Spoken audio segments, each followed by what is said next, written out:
یه لحظه وایسا، رد نکن. میخوام چند سوال ازت بپرسم. فقط هر چی پرسیدم باید بگی نه. خیلی خوب، شروع میکنیم. خوشحالی؟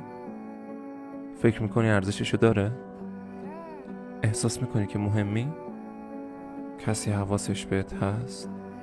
حال دلت خوبه؟ یه چیزی بگم بخندی؟ آها، اوکی. خب حالا میخوام ازت بپرسم که میخوای تسلیم بشی؟ میخوای کنار بکشی؟ میخوای ناامید بشی؟ قرار جلو تو بگیره؟ آره، منم همین فکر رو میکنم. بهت افتخار میکنم. میدونم که از پسش برمیای. روزای خوب در انتظار تو هم.